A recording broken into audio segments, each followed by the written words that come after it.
Je vous souhaite une heureuse bienvenue à cette conférence de presse qui clôture cette conférence de presse traditionnelle, qui clôture les travaux de notre Assemblée générale. Je suis d'autant plus heureux que les travaux se sont déroulés dans une ambiance studieuse et conviviale, mais sans complaisance. Nous avons enregistré des dividendes de l'habitude prise de mettre les textes à la disposition des délégués longtemps à l'avance. Leurs propositions si riches et leurs observations si pertinentes sont des contributions allant dans tous les sens ou dans le sens de l'amélioration de nos textes et du fonctionnement de notre fédération. Je tiens à préciser, puisque l'occasion m'est offerte, qu'aucun délégué n'a claqué la porte parce qu'il n'a pas reçu les projets de texte et documents de travail. Bien au contraire, je suis à l'aise de vous dire que tous les délégués ont reçu les documents à temps et de plus, tous les documents mis à leur disposition ont été traduits en langue anglaise pour nos compatriotes, nos délégués venant de la zone anglophone ou des zones anglophones, à savoir le sud-ouest et le nord-ouest. C'est une question à laquelle j'attache la plus grande importance. Et on voit d'ailleurs que tout le bien que cela fait aux travaux, que les délégués aient les projets et les textes à l'avance. Ça permet effectivement d'avoir des échanges plus fructueux et ça permet également, comme je l'ai dit tout tantôt, aux délégués anglophones de pouvoir apporter leur contribution. Nous avons ainsi approuvé le procès verbal de la précédente session de l'Assemblée générale, approuvé les comptes annuels de la FECAFOOT pour l'exercice 2020, présentés par le cabinet Deloitte, auditeur indépendant, adopté les statuts des ligues décentralisées et spécialisées et élu les membres de la commission électorale et les organes juridictionnels. Au terme de nos travaux, j'ai avec mes pairs le sentiment du devoir accompli. En ce qui concerne nos finances, obtenir le quitus de l'Assemblée générale est quelque chose de très encourageant pour moi, pour mon équipe, pour toute l'administration, et que je voudrais, par cette occasion, féliciter l'excellent travail qui est abattu par non seulement la direction financière, mais également l'ensemble de l'administration. Et je souhaiterais, Monsieur le secrétaire général par intérim, que vous transmettez, n'est-ce pas, les félicitations de l'Assemblée générale que je représente et les membres du comité exécutif. Une page de plus a été écrite aujourd'hui. Une nouvelle s'ouvre dès demain, celle des opérations électorales proprement dites. Je me tiens donc à votre disposition pour d'éventuelles questions. Je vous remercie pour votre aimable attention. Bonsoir, Monsieur le Président. Bonsoir. Sayane Aboubakar, Oui. pour Radio Equinox. Monsieur le Président, nous sommes à quelques jours pour la date, pour le délai donné par la CAF pour avoir les représentants pour la Coupe d'Afrique. Où en sommes-nous? Quelles seront les procédures pour avoir les représentants pour la Coupe africaine à temps? Bien, écoutez, oui, effectivement, nous avons des problèmes de délai, comme vous l'avez mentionné vous-même dans votre question. Le championnat a repris. Nous espérons pouvoir l'achever dans des délais, parce qu'il faut savoir que la CAF, à la suite de demandes formulées par plusieurs associations membres, pas seulement le Cameroun, mais y compris d'autres pays, l'Algérie, l'Égypte, Mauritanie, qui étaient dans la même situation que nous, la CAF a décidé de faire une dérogation entre le 10 et le 15. Nous espérons terminer ce championnat dans les délais. Dans le cas contraire, nous aviserons et nous prendrons les décisions qui s'imposent au moment opportun. Voilà. Et vous en serez tenus informés. Oui. Bien, moi c'est... Les questions doivent concerner l'Assemblée générale. Moi c'est Guy Obama, journaliste d'espoir à Magic FM. Alors, Monsieur le Président, j'ai écouté votre mot de fin de tout à l'heure où vous invitiez les délégués sortants d'aller se battre pour la campagne. Mais ce qui m'a un peu marqué, c'est qu'à la fin, vous avez dit « Je serais heureux qu'en octobre, on se retrouve ensemble ». Vous êtes partant pour la candidature, à votre propre candidature? Ça, je prends vos propos de tout à l'heure. Écoutez, je pense que quelle que soit la décision que j'aurai à prendre, je présiderai quand même, je serai là, cette assemblée. Donc, c'est pour ça que j'ai donné rendez-vous à mes collègues et aux délégués à cette assemblée générale. Donc, votre question, même si elle est très vicieuse, on va dire, elle ne trouvera pas la réponse que vous attendez.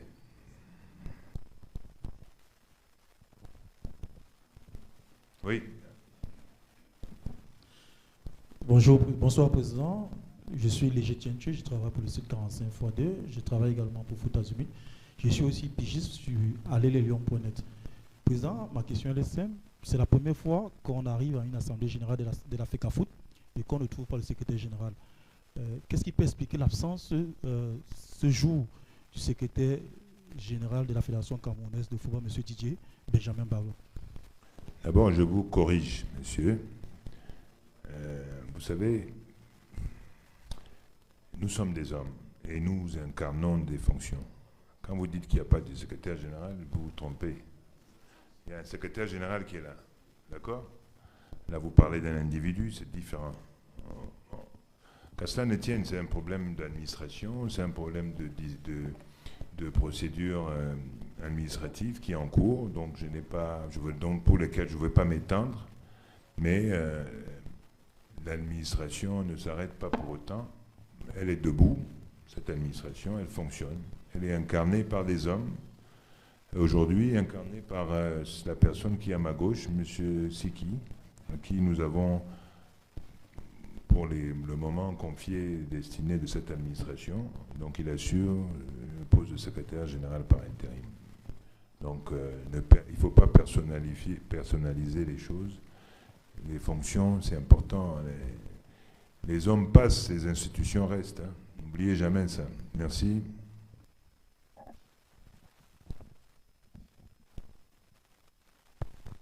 Bonsoir, Monsieur le Président. Franck Zifo, directeur de publication du site en ligne sportvibes.net. Pour rester dans le cadre de l'AG, Monsieur le Président, nous sommes heureux d'ailleurs que le secrétaire général adjoint au par intérim soit Monsieur Parfait Siki, qui est très proche de nous, hommes de médias, sauf que, Monsieur le Président, dans vos propos, on peut véritablement comprendre qu'il y a une crise concernant le poste de secrétaire général. Mais pour revenir à cette assemblée, donc on estime que le secrétaire général actuel, puisqu'il est encore en poste, M. Benjamin Didier Banloc, a été écarté de cette assemblée générale et probablement dans les prochains jours de la Fédération camerounaise de football, parce qu'il ne serait pas d'accord pour poursuivre l'aventure FECAFOOT avec vous et il ne serait donc pas un allié pour le président actuel que vous êtes. Quelle est votre réponse à cela?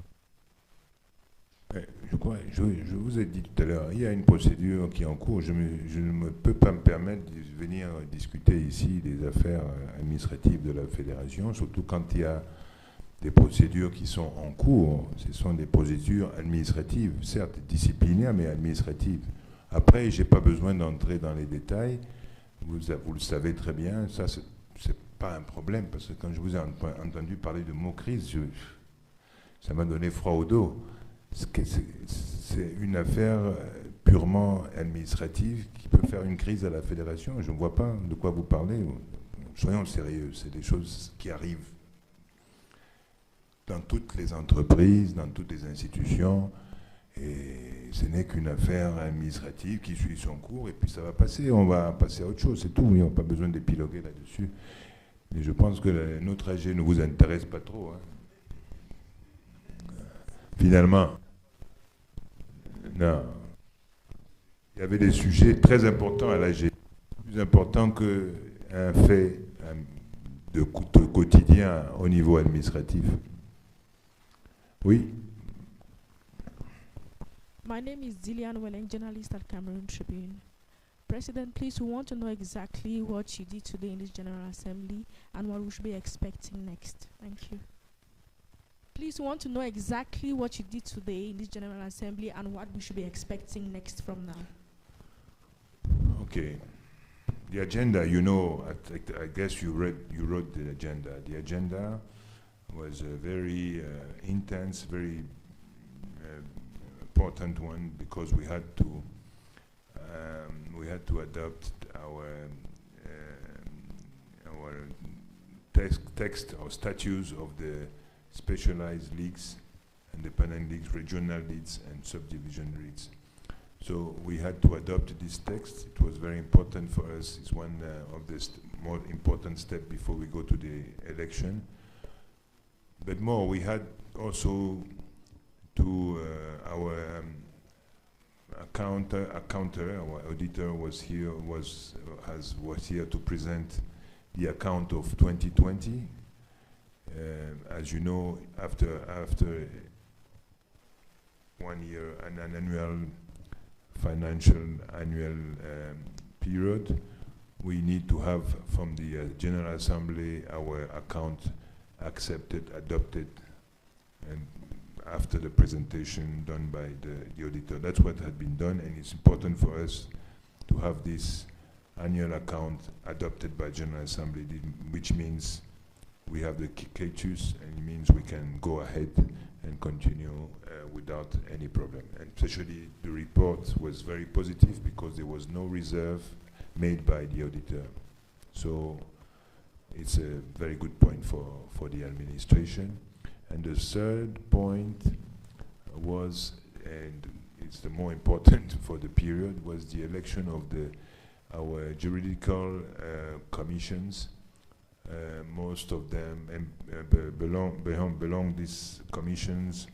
We had some commissions which will be involved in the future elections, electoral commissions, ethics, and also the recours commissions. So all this was done in presence of the representative of the CAF administration on behalf and FIFA. Are you satisfied? What's next is the election. Everybody's going to campaign and get elected. Donc, deux dernières questions, s'il vous plaît. Ben Collins.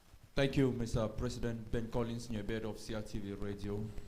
Mr. President, in your closing remarks, you did indicate you did appreciate the exchanges here that took place here. Can we say football is now going to leave from offices back to the pitches? Oh, Ben, this is a very good question. This is my dream. But we can dream, and we can be confident because it looks like something is happening because now we have take time to have good statutes. We worked with the best expert that we can have. We worked with FIFA, we worked with CAF, and we also work with our own experts here and the authorities. Okay. I hope this is the end of the story. I hope it's the end of spending money for nothing, not for nothing, but not for football anyway, because our main concern is to spend money for football. You know, one of the big fights I have with maybe one of the reasons that I have not so many, but some enemies, is because someone was telling me a few days ago in my office, President, how can you spend how can you organize all this competition? Where did you find money? I said, this is the money that is made for football. But in the past, it was used for useful things. Maybe also for the courts or for the lawyers. Now, this year especially, which is one historic year for the football. You play in subdivision, you play in regional division, you play in women league, first, second division, 92 clubs in second division, 12 in first division. You play youth club, 400 clubs engaged, and you play professionally. Tell me in the past when it happens before. It never happens. But these competitions organized this year has a cost. And very soon I will give the figures. It's because just simply, instead of spending money for nothing, we are using money for football. I prefer to put money in the football, paying the officials, paying all these things and to organize. And then at the end of the day, who is satisfied? Those actors who are in the regions who wants to play. They just ask for one thing, is to play football. They don't need to have careers and courts from this task in this side. No, they want to play football. Yeah, so it means that you like my intervention. He was not sleeping when I'm talking. Non, je voudrais dire encore une fois, mais vous savez, c'est mon coup de gueule habituel quand je suis avec vous. J'ai l'habitude de terminer par ça en vous disant, parce que ma question de Ben était claire. Il a dit oui, mais est-ce que c'est la fin de l'histoire? Est-ce que c'est la fin des querelles et tout ça qu'on va finalement jouer? Oui, il faut qu'on joue au football. Oui, il faut qu'on donne cette priorité à ceux qui s'investissent dans le football et qui veulent que les choses changent. Et j'ai cité donc cette histoire d'un visiteur que j'ai eu dans mon bureau il n'y a pas longtemps qui me disait, mais président, jusqu'où, et c'est pas quelqu'un qui, c'est quelqu'un qui est ancien dans le football, il me dit, mais comment, président, vous faites pour organiser autant de compétitions? J'ai dit, mais parce que l'argent que nous avons, on a tout mis dans le football cette année. Parce que cet argent n'est pas parti en fumée, peut-être malheureusement dans certaines affaires juridiques, mais pas dans des futilités, parce que la gestion est rigoureuse. La gouvernance s'est améliorée et l'argent n'est plus jeté par la fenêtre. Parce que les vrais bénéficiaires, ce sont les acteurs du football. Ce sont eux qu'il faut privilégier. Et j'ai ajouté, pour continuer ma traduction, j'ai ajouté qu'on ne peut pas, comment dirais-je, continuer dans cette voie. Le footballeur a besoin d'être remis au centre des débats dans le football. Nous avons ce devoir et nous devons le faire. Et j'ai dit et j'ai ajouté que tous les problèmes que je rencontre aujourd'hui, tous ceux qui s'opposent à notre gouvernance, ce sont ceux-là même qui s'étaient habitués à des habitudes que nous avons, pour lesquelles nous avons mis fin, mais qui profitent heureusement aujourd'hui à des acteurs du football, parce que c'est là que ça doit se jouer. Et j'étais très content aujourd'hui de voir des retours de certains délégués qui me disent oui, on a passé une belle saison parce qu'on a joué dans le plus coin reculé du Cameroun. Quelqu'un me disait aussi, un acteur du football qui m'avait appelé, il me dit, ça fait des années que je n'avais pas vu l'argent du football dans ma région, dans mon département. Et ce petit Orange Money que j'ai reçu en tant qu'officier ou en tant que ceci ou cela des participants, c'est le seul plaisir qu'on peut leur donner et nous sommes là pour ça. Et ça, c'est un coup de gueule que je ferai tout le temps tant que je serai à la tête de la fédération. C'est mon devoir. Servir et non se servir de l'argent du football. C'est ce que je veux faire. Et je veux qu'on ne jette pas l'argent du football dans des procédures interminables. Et j'ose espérer, pour répondre à la question de Ben, qu'enfin, c'est la fin de l'histoire et que nous allons maintenant ouvrir une nouvelle ère. Mais je tiens aussi en passant, si vous avez bien suivi mon discours liminaire, j'ai abordé des thèmes importants. Le rassemblement de la famille du football. Et j'ai employé le deuxième thème, sur lequel je reviendrai aussi plus tard, la transition générationnelle. Nous sommes pour la plupart des dirigeants qui sont là depuis de longues années, mais il faut mettre les choses, assainir, mettre les choses en place et penser, à un moment donné, passer la main aux jeunes, ceux qui viennent. Et j'invite les jeunes à s'intéresser au football, parce que c'est leur maison. La maison n'appartient à personne. Mais elle a quand même beaucoup de problèmes. Et elle revient de loin. Et il faut stabiliser les choses, il faut mettre les choses en place pour que nous cédons tôt ou tard cette maison dans des bonnes conditions à des jeunes capables de continuer cette mission et de préserver cet héritage acquis par une grande nation du football qu'est le Cameroun. Merci. Vous avez une question? La dernière, oui. Une dernière, oui.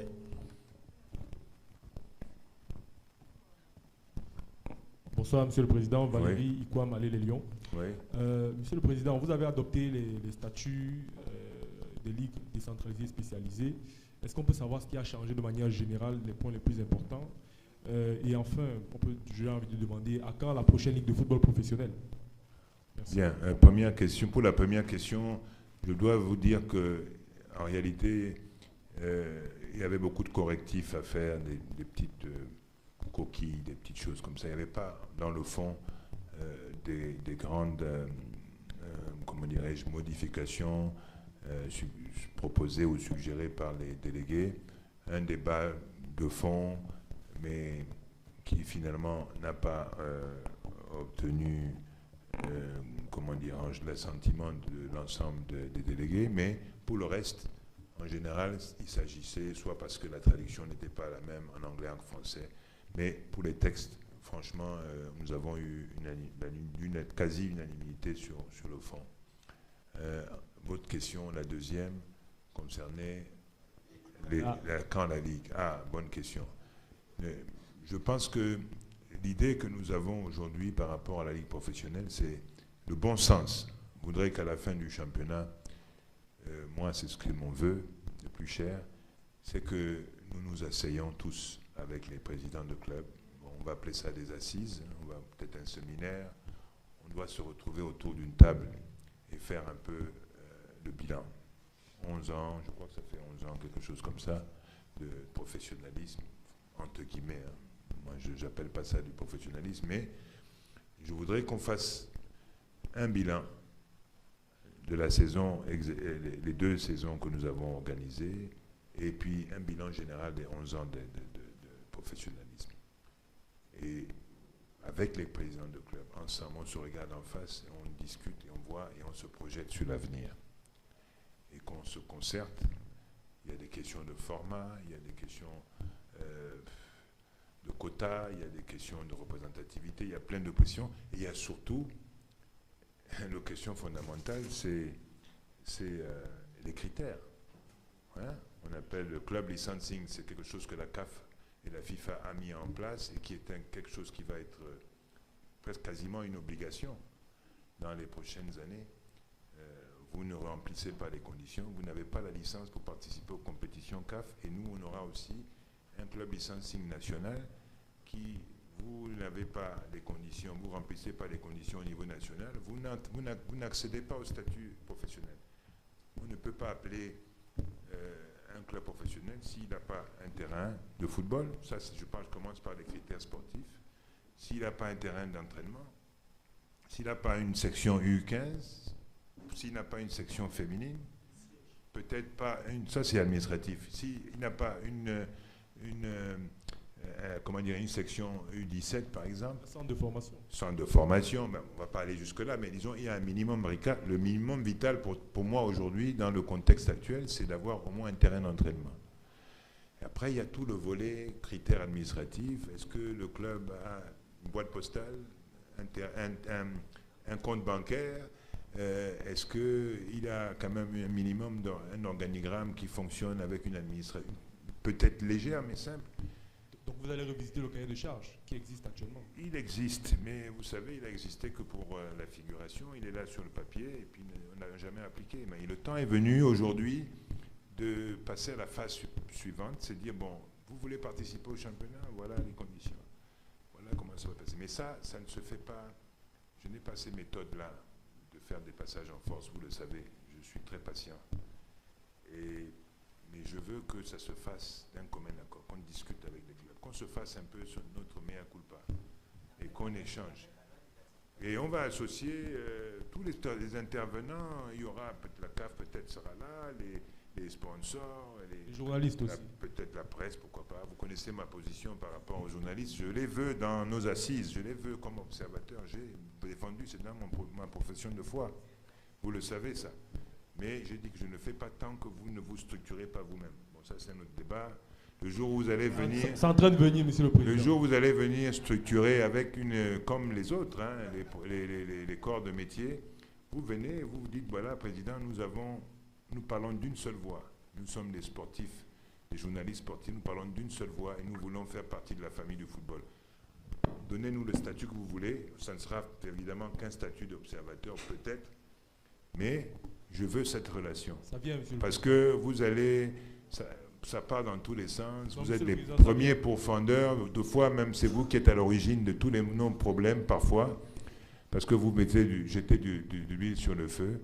Mais j'aime pas ce genre de relation.